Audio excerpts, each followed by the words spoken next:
কি আমি কার কণ্ঠস্বর শুনতে পাচ্ছি? এই দানবের কণ্ঠস্বর নাকি মানবীর কণ্ঠস্বর আমি যে কিছুতেই নির্ণয় করতে পারছি না। ওই যে কোন নারী মনে হয় বিপদে পড়েছে, ওই যে মুখ লুকিয়ে কাঁদছে, আমি ছুটে যাবো তার কাছে, আমি ছুটে যাবো তার কাছে।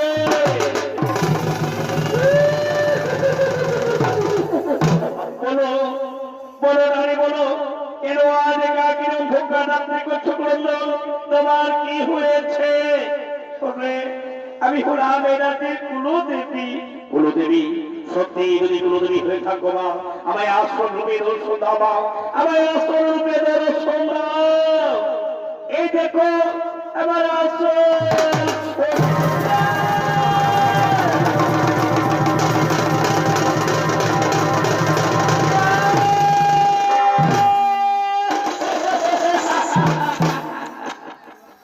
মা কেন মা কেন কেন আজ এই গভীর রাত্রে তুমি একা কিনে ক্রন্দন করতেছিলে মা?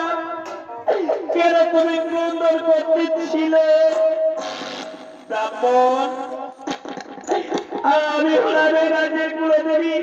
এই রাজ্যে নিয়ম অনুযায়ী 12 বৎসর অন্তর অন্তর একটি করে শিশু পুত্র বলি দিয়ে আমায় পুজো দিত।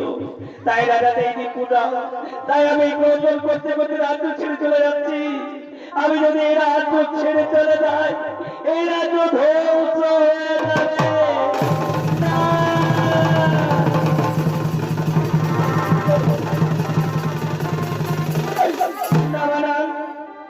তুমি এই রাজ্য ছেড়ে দিও না মা।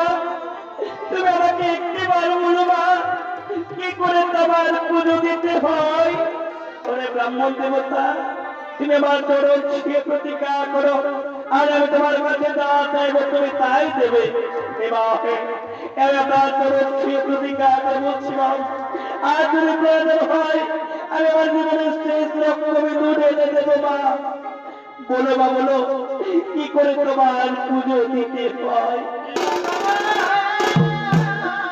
শোনো ব্রাহ্মণ দেবতা, আজ তুমি আমার চরণ ছুঁয়ে প্রতিজ্ঞা করলে, তাহলে তোমাকে আজকে অন্ধকার রাত্রে দিতে হবে।